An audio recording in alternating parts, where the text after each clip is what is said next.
Hello, Tansei. Good afternoon, everyone. Welcome to APTN InFocus. I'm Daryl Stranger. Today, we're taking a look at the recent visit from the Pope a few months after the fact and the reaction from people since.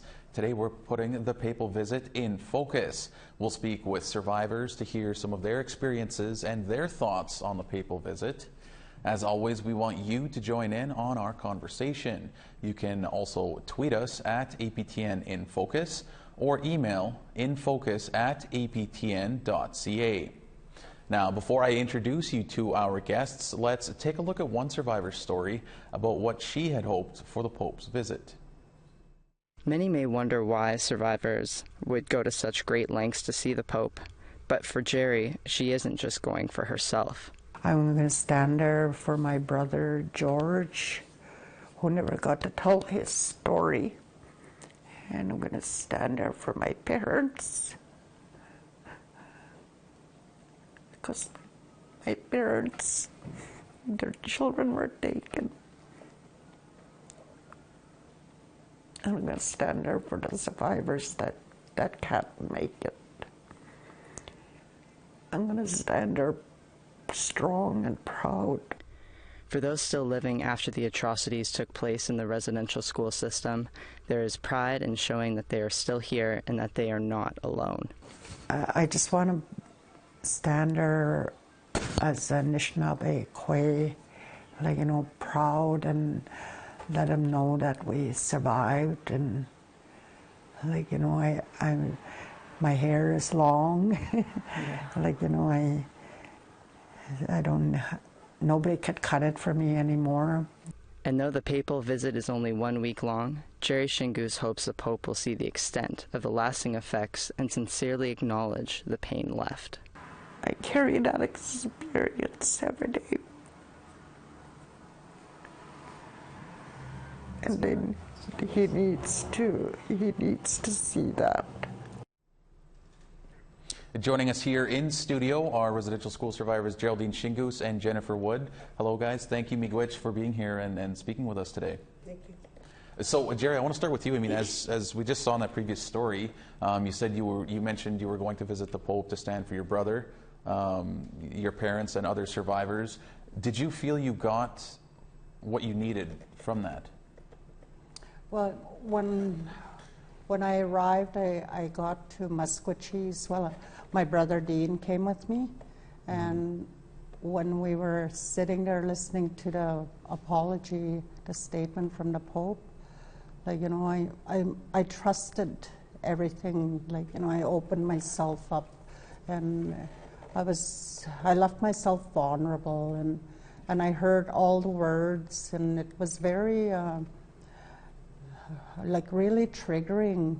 It was, all those memories came flowing back of residential school, and I thought of all the children that didn't make it home, and it was just a very emotional time when I was there.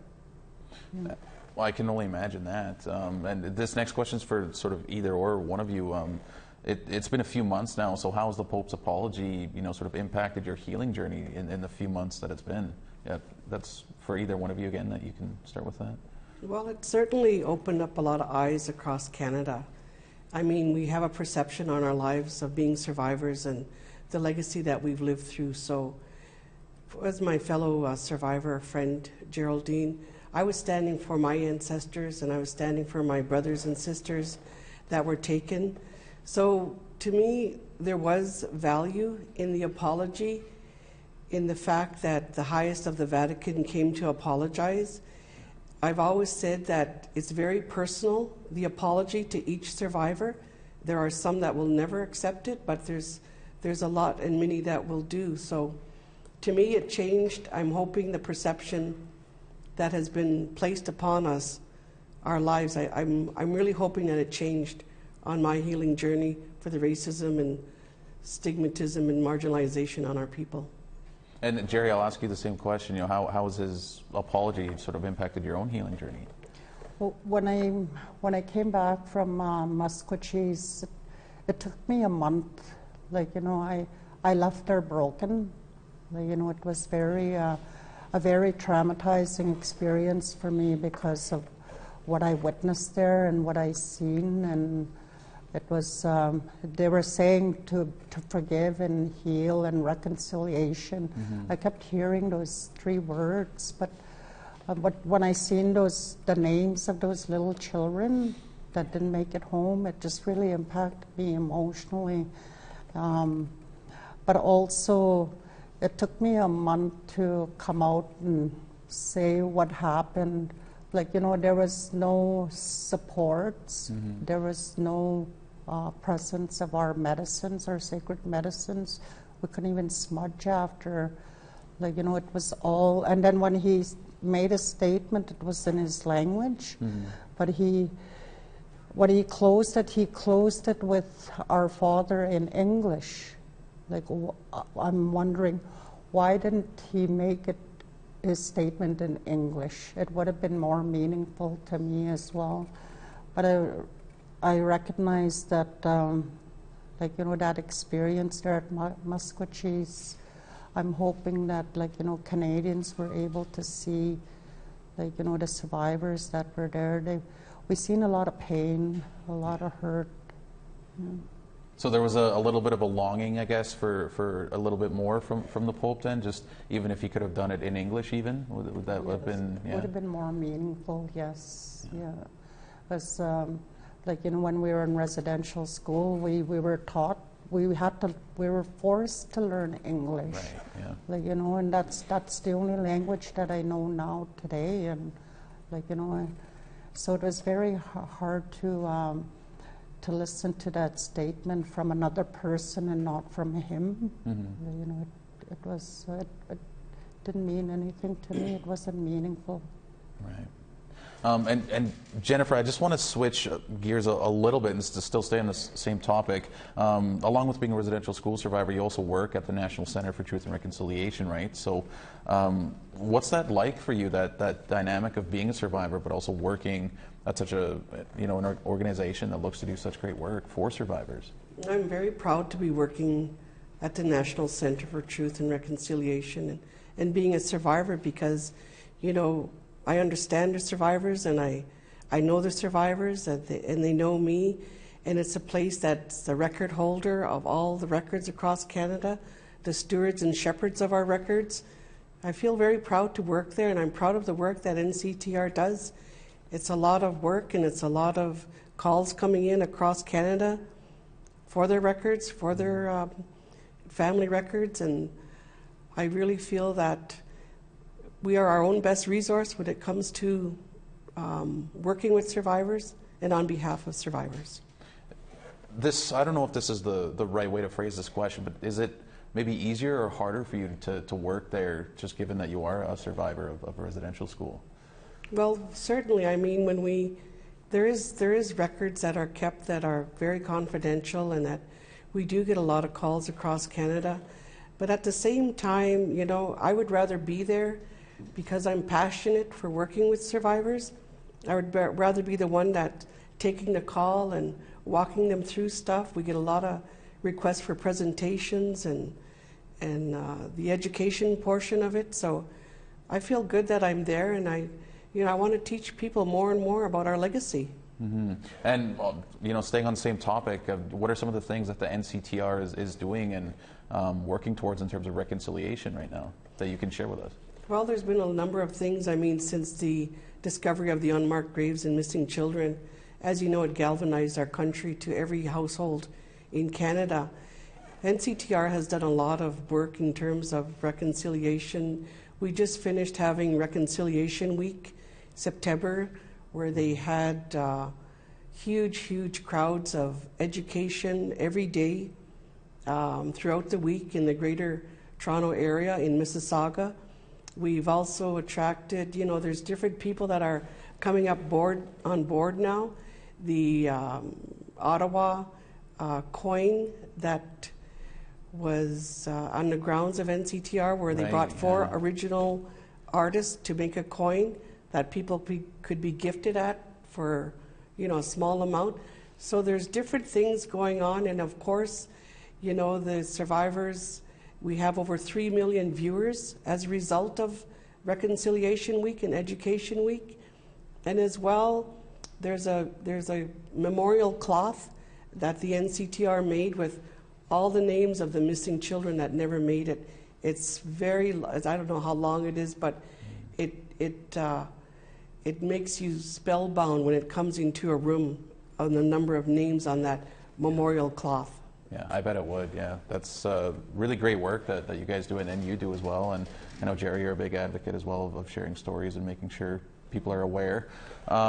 So just given it's been a few months now since the papal visit and the apology, what more can be done, Jerry? Like what needs to happen now in the reconciliation journey and the healing journey? Well, my vision is, I guess, to, and I've been quite an advocate for bringing justice, and the apology's been made, and they're saying truth and healing, but that can happen until somebody's criminally responsible. For the harms done to us residential school survivors when we were in that school.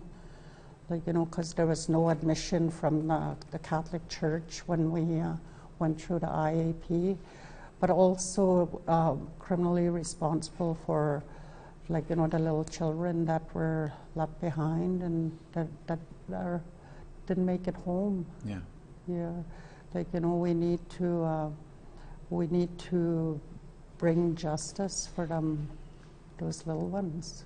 Mm-hmm. And Jennifer, same thing to you. I mean, what do you think needs to happen now on this healing journey and this reconciliation journey? Because it's far from over, right? An apology's happened, but plenty more still needs to be done. Well, I certainly hope that the government's honor and different organizations across Canada will honor the 94 calls to action from the NCTR. I hope that the government will look at the current state of the housing poverty on our communities. I hope that they'll look at the rise of the youth in our country that are the fastest growing. I really hope that Canadians will step up and governments will step up and really look at the reality that's happening in our communities and learn about our history, learn about the legacy. Put curriculums into the schools about the history of residential school, the real truth, our narrative. And I really believe that's happening today. And we're running a bit short on time, but I just wanted to pick up on one thing you mentioned, and I guess we'll just sort of end it on this question to the both of you, is how important is the youth in this, right? Because you had just mentioned the youth. I mean, how important is it that they're a part of this and aware of this? Jerry? Well, with the youth, they need to be more inclusion with the youth, because when the 215 came out, you seen a major shift with the youth. They were angry. They wanted justice. They wanted to see some kind of action happening, and they still do. We need to involve them in that process as well. They advocate for us. They know that genocide happened, in those residential schools, and they have a different view than I do as a survivor, and I know that they want to protect. They want to protect us. Mm-hmm. They want to protect their ancestors. That's what they want to do. And I'll just finish it off with you on that same question there, Jennifer. Just we're running, like I said, a bit short on time, but yeah, just how important is the youth, and maybe you could give sort of a NCTR angle to maybe some of the youth and how important they are. Well, right now at NCTR we offer the Namakwinamuk Fund, I Remember Them Fund. It's for communities and survivors across Canada that want to heal in their own way, in every which way they think is best for them. And what we're seeing across Canada with the application process that we're receiving is a lot of the youth are getting involved. A lot of the schools are getting involved. They're doing land-based education. They're learning about their culture and teachings and values. So it really makes me feel good, and I really think that's the key for our youth, is to go back to learn their identity, learn their language, and learn the teachings of their culture. That's actually very empowering to hear, and that's such a great thing to hear. But we are going to have to leave it there, guys. But I do want to say a big thank you, Miigwech, to the both of you for coming in, sharing your story, your insight, and your knowledge in this. And again, it's a long journey, and I know it's been a hard journey, but Thank you, Miigwech, for coming in. Miigwech. The National Indian Residential School Crisis Line is available for survivors and others who might need support. That number is 1-866-925-4419. All right, we do have to take a short break, but don't go anywhere. We will have more after the break.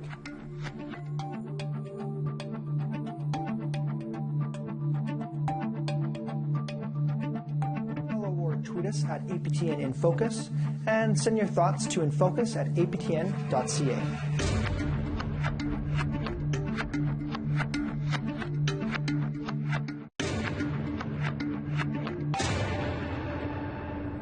Welcome back to APTN in Focus. I'm Daryl Stranger.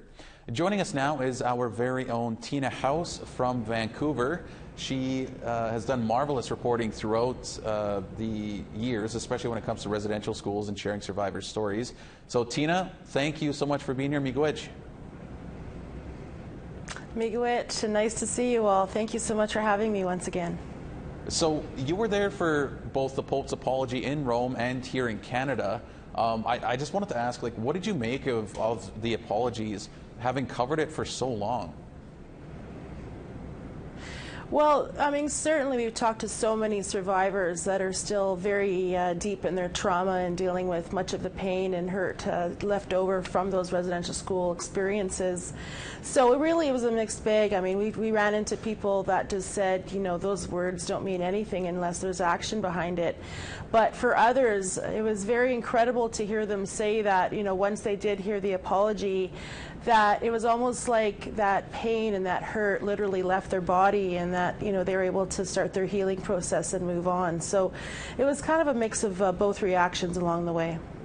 Now, Tina, I wanted to ask sort of a personal question here. Like, how do you approach a story where you're sharing these survivors' stories? I mean, there's such important stories to share, and you know, a lot of times vulnerable as well. Absolutely, Daryl. I mean, each time is different, but you know, I love to really get to know a person before I approach the interview. I talk to them about what they're willing to share, how much they're willing to share. You know, I talk about the importance of telling their story to people that don't know about what happened during that terrible time. So I approach it on a specific level depending on the person. I spend a lot of time talking to them before we actually start rolling, and that's how we approach it.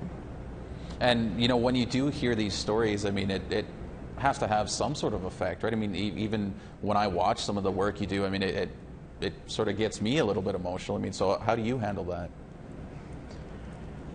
Well, it has been incredibly difficult, I have to admit. I mean, you know, when the 215 were first discovered, I was actually on summer holidays, and I got a phone call from the communications person over there in Kamloops, and they said, there's breaking news, you've got to come cover this. And so I literally just took myself off of holidays and went right back to work. And, you know, we arrived there not knowing what to find, and when we arrived there, it was like shocking.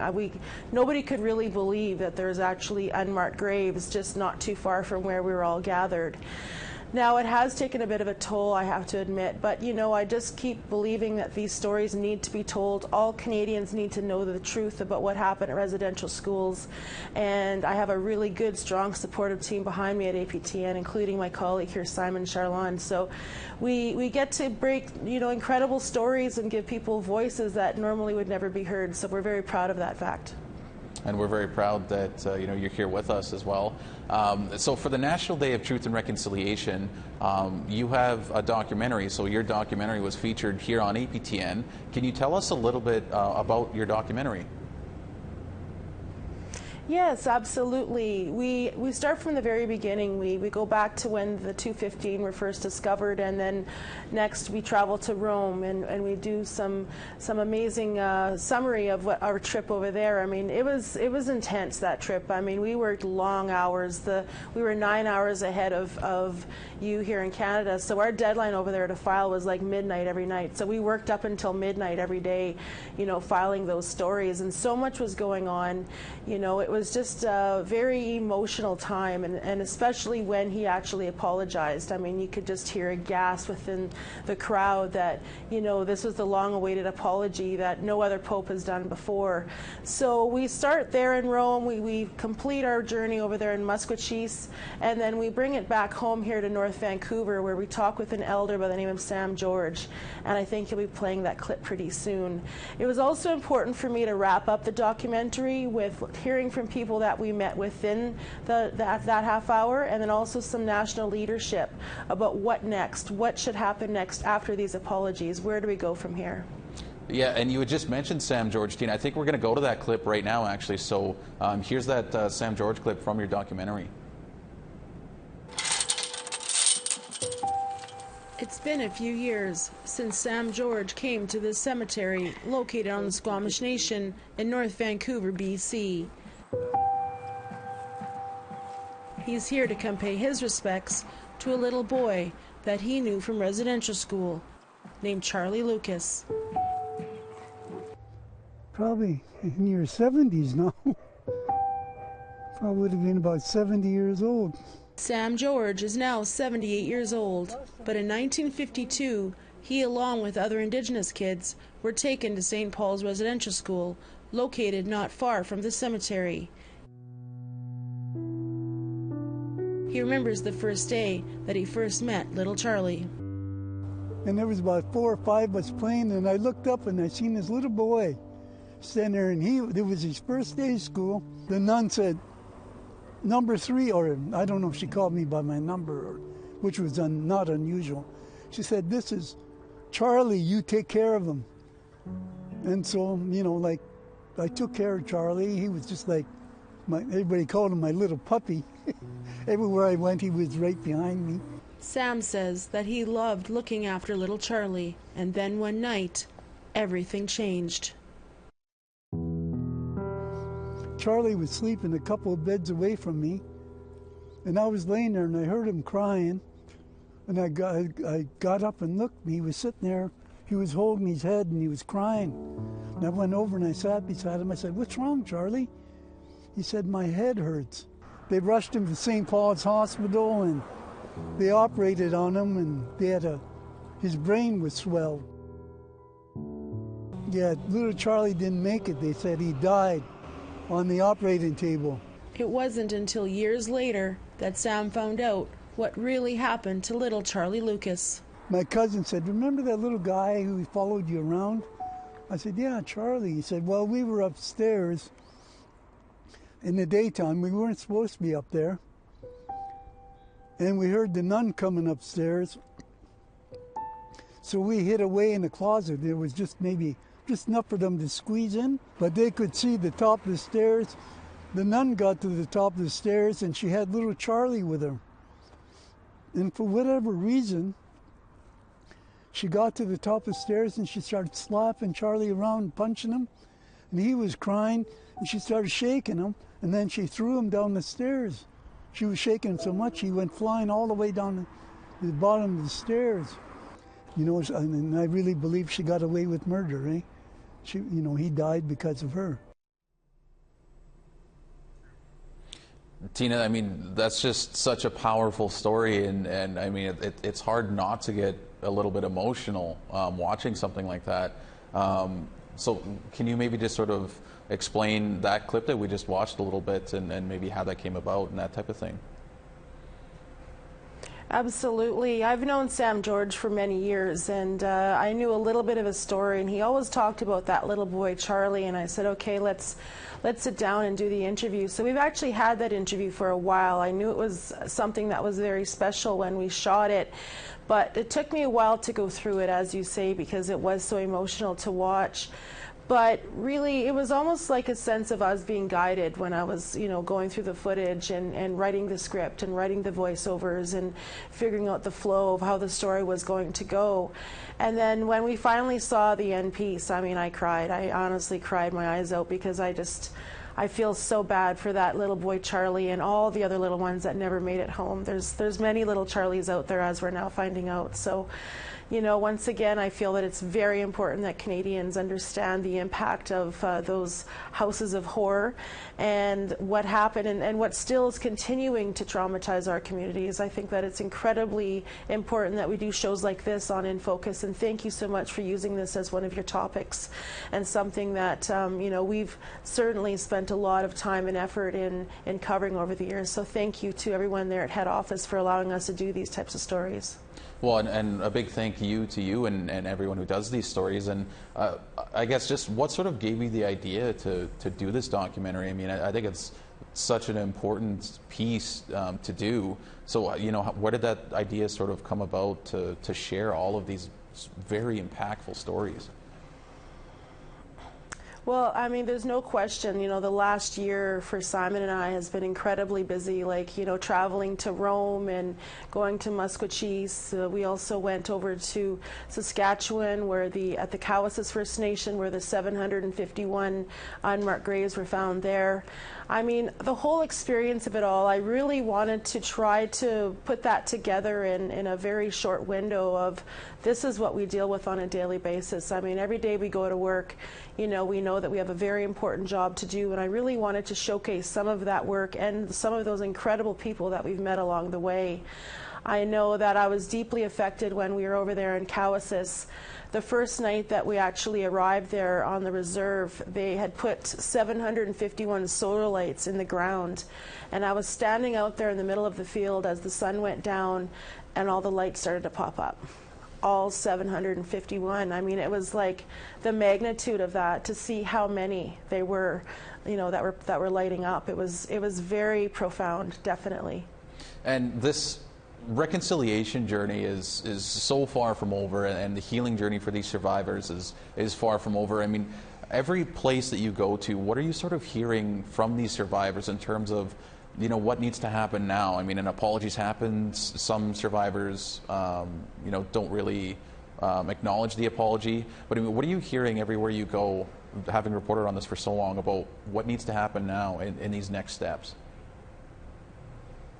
I'm still hearing so much pain and sadness and horror as to what happened to themselves or their parents or their grandparents or their great-grandparents even.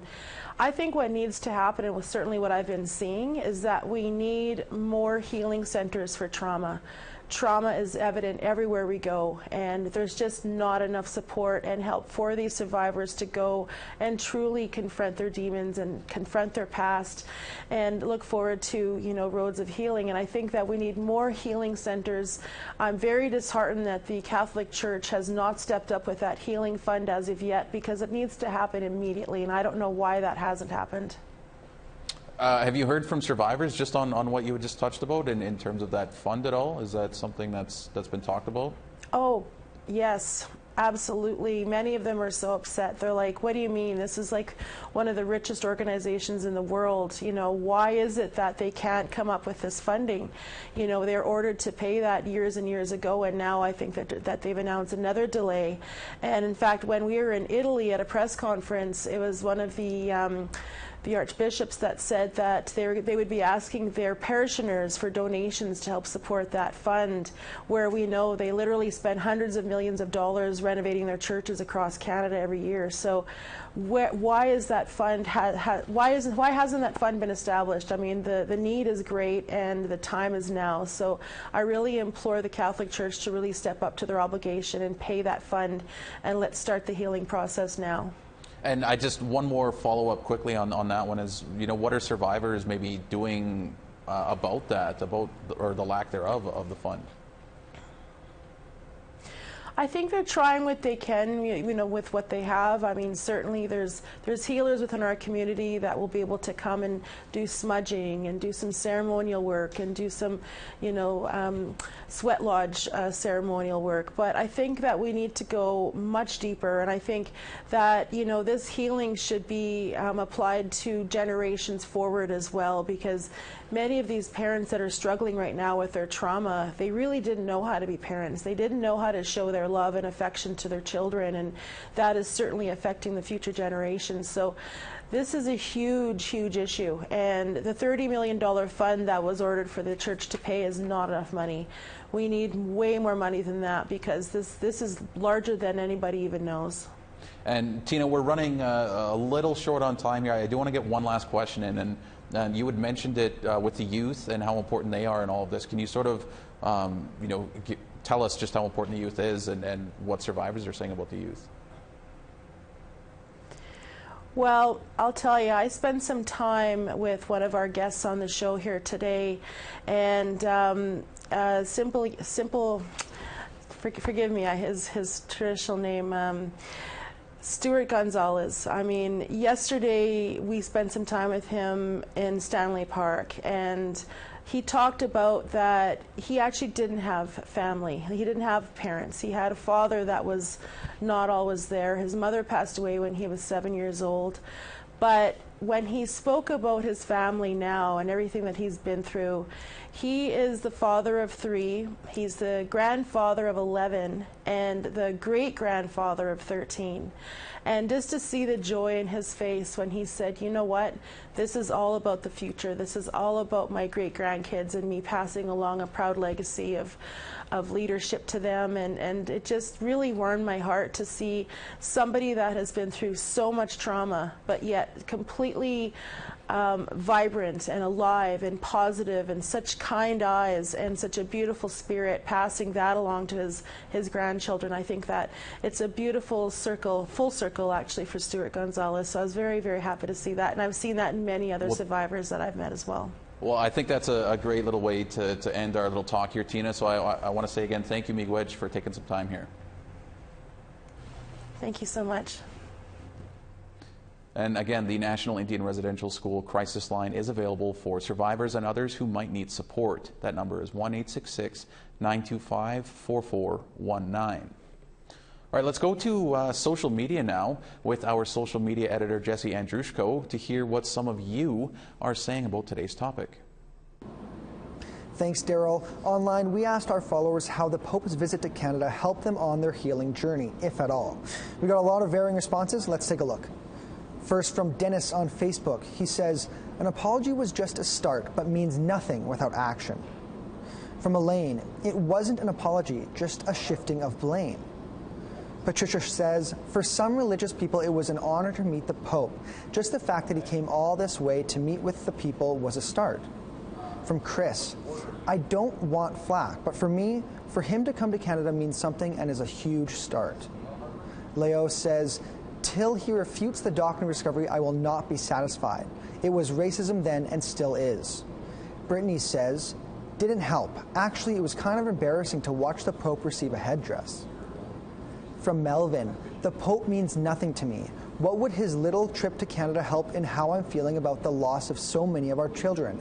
How does him apologizing help or change the fact that that happened to thousands of our young ones? I will never accept an apology from people who never cared about us. Chantel says, did people not ask him to come to Canada and apologize here? What else was wanted? It doesn't change the past unless people were thinking some type of miracle was going to happen. Lastly, from Sarah, all it did was bring up trauma and cost a ton of money. Thank you to everyone who shared their thoughts. If you'd like to add your opinion, here's how. All right, it's time for one final break, but stay with us. We'll speak with Chief Wilton Littlechild about the Pope's visit here in Canada.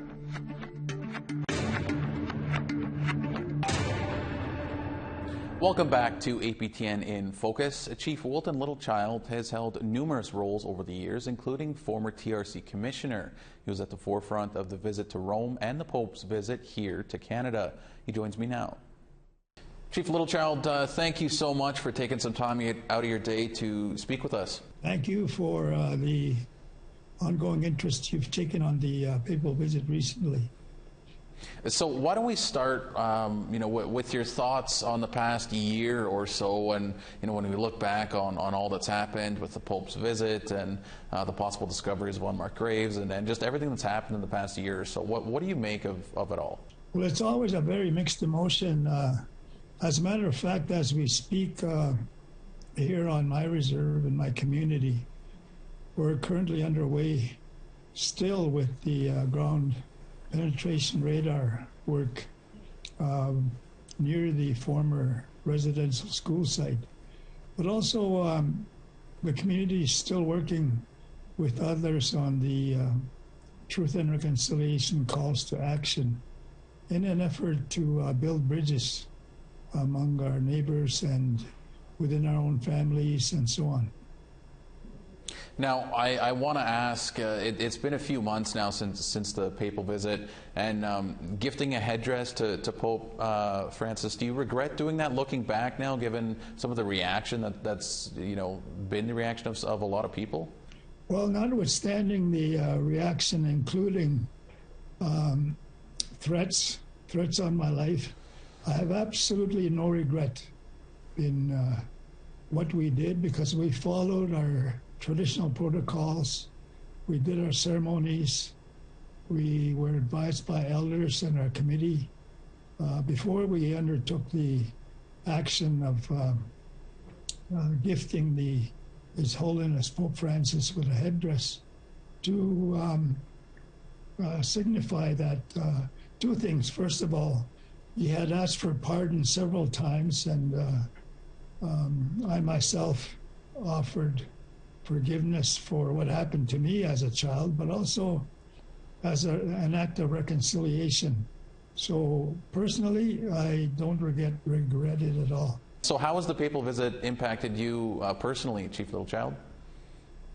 Well, very emotionally, beginning with the fact that I've probably had six visits with former popes, and Pope Francis included, trying to secure the call to action that was given to us. But before that, trying to advance reconciliation. Pope Francis, who undertook the decision to not only come to Canada, to come to our territory and give the apology to the survivors, the families, the communities who've been seeking and waiting a long time for this to happen. So it was mixed emotion in that way, that we were successful in getting a call to action to be responded to in Canada. Surprisingly, very surprisingly, in my own community. And also before that, when we had a pre-meeting with him in Rome, and when he met with us, I understand normally he gives guests half an hour, while totally he gave all of us, the First Nations, the Métis and Inuit, 5 hours of his day to discuss this. Wow. So that in itself signaled a very serious consideration on his part. Now that the Pope has come and apologized on Canadian soil and on First Nations territory, what's next here? What needs to happen in the healing and the reconciliation journey now? Well, I think that we need to continue the work that we've started. Reconciliation is a very personal issue, and also sometimes a community issue. But when you put both of them together, I think we need to start focusing more on forgiveness, on hope, on love, because these are all calls to action for us to work together. That's really well said there, Chief Littlechild. That's all the time we have for right now. But again, I want to say a big thank you, Miigwech, for taking some time out of your day today to speak with us and share some of your insight and knowledge. So again, thank you, Miigwech. Thank you. Thank you for your interest. Our final guest today is residential and day school survivor Simple Jan from North Vancouver. He attended St. Paul's Day School in the late 60s, then later went to Seashelt Residential School. He was one of many that traveled with Indigenous delegates to Rome in April. Simple Jan, I want to say a big thank you, Miigwech, for joining us here today. You're welcome. Thank you for having me. So I wanted to start this by, before we get into the papal visit and what you thought of it and everything, I was just hoping you could share some of your story and how was attending residential school impacted you and what was your experience after leaving the institution? Well, I'm an Indian day school survivor as well as a residential school survivor. I attended St. Paul's Indian Day School from 1966 to 1968. And my experience there was really challenging because, I grew up speaking Squamish, my father's language, and Hunkameetan, my mother's language of Musqueam. And, my father was a World War II veteran, so he spoke other languages as well. And my first day in grade 1, my teacher asked me to count 1 to 10, but she didn't specify a language. So I spoke in every language I knew, which was Squamish, Musqueam, French, Spanish, Italian, German, and English. Wow. And instead of being rewarded, I was dragged to the principal's office and I was whipped by the principal and 3 other nuns for speaking other languages. So as a 5-year-old, I was really confused because I didn't know why I was being punished. And then the next week, the Mother Michaela and the principal brought me to the furnace room in the basement, and they opened the furnace door and they put my head in the furnace with the flames going following, covering my head. So again, as a 5-year-old boy, I was really confused. I didn't know why I was being treated so poorly. There were times where the teacher, I would urinate myself in front of my classmates, and so my teacher would push my face in my urine, like we see people do that with their puppies, right? So again, I was really publicly ashamed in school. The same furnace room that I was in, I was sexually abused by older students as well as a male teacher. So, that was my Indian day school experience. My residential school experience, because our mom was quite medically ill, when St. Paul's closed in 1968, the Sisters of the Child Jesus were bringing me and my brother home, and there were no adults in the house. So the Sisters of the Child Jesus basically kidnapped me and my brother and brought us over to Seashell Residential School, and that's where I stayed. So, simply on what helped you sort of heal from the trauma that you endured while you were at residential school or at these institutions? Well, I was really confused through my life because, I was sexually abused by not only brothers but older students. When I was in Seashell Residential School, one of the brothers took me to the ocean and he raped me in the ocean. So the ocean became a place that I feared. And one of the other brothers would give us chocolate bars, after we performed oral sex on them. So chocolate and ocean were really triggers for me growing up. And I was really confused because I really didn't know how Creator how Creator made me. I didn't know if I was going to be gay, straight, bi, two-spirited. And so, my life was really challenged through my lifetime.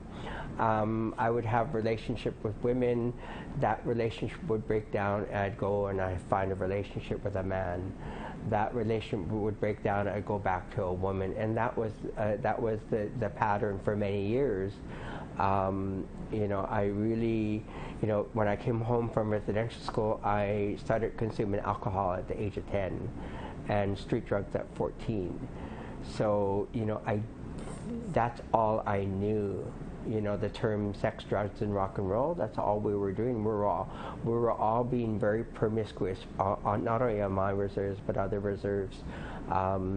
We were children having sex with other children, So when you got into the drugs and the alcohol, how did you sort of overcome that? Did you receive help from community or elders or something like that? I was really struggling for many years, and then my wife of 28 years had died suddenly. So, I was introduced to a substance known as crystal meth, and that spiraled my life out of control, where I lost my house, I lost my family, I lost the relationship with my children, my grandchildren, and I ended up being homeless in Stanley Park. And that's all I knew was, the drugs and the promiscuity. And so getting a little bit onto, I guess, what we're talking about as an overall thing here is the Pope's visit and all that. You went to Rome earlier this year to see the Pope, and it's been a few months since the Pope apologized in Canada. I just wanted to ask you, how has that impacted you personally, going to Rome and then having an apology here in Canada as well? I was part of the secondary delegation to attend Rome, and as a Indian day school and residential school survivor, I really had a real strong hate for the Catholic Church, and it was through a lot of personal growth and healing that I needed to find forgiveness for my perpetrators. And when I traveled to Rome with the secondary delegation, I participated in all the events that AFN was doing, and when we were meeting with the Canadian Embassy to His Holy See, and he heard my story as well as others, our story, and he brought that to Cardinal Cherney. Cardinal Cherney is the right-hand man to His Holy See, the Pope.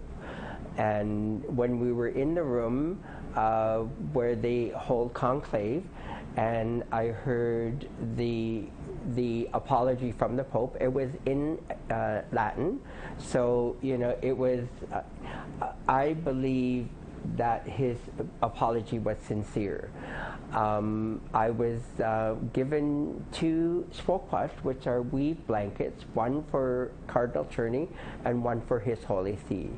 And when His Holy See was leaving conclave, I quickly grabbed the spokwash and I went running through the doors. The Swiss Army Guard was like, "No, you can't." And then I said, "Excuse me." And then His Holy See gave me 45 seconds. 45 seconds where I met.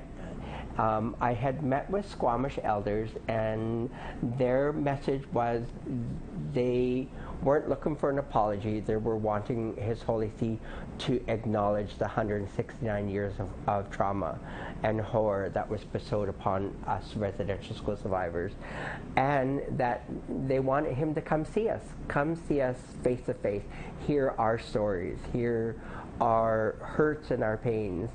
And then I mentioned that the spokwash was weaved by one of my CM, one of my hereditary chiefs, and I gifted it to him. And he thanked me for the spokwash, and then he asked me to pray for him.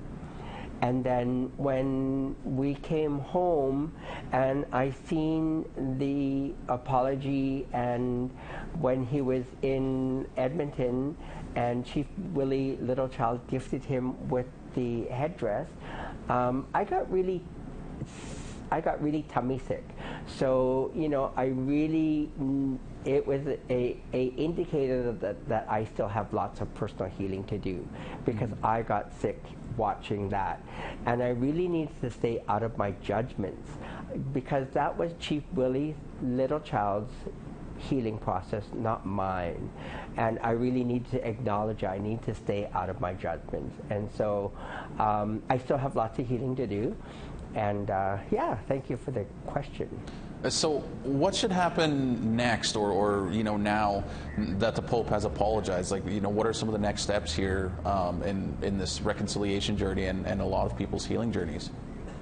Well, reconciliation is not only my responsibility, but it's for every Canadian across the country. It's their responsibility to understand that residential schools wasn't 1,000 years ago, wasn't 100 years ago. I'm 61, and so residential schools are very new, very recent, and it's all our responsibility for us to move forward as a country, we need to hear each other's stories and stand up for each other. When I share my residential school experience with organizations or companies or schools, you know, I do encourage everyone to become allies.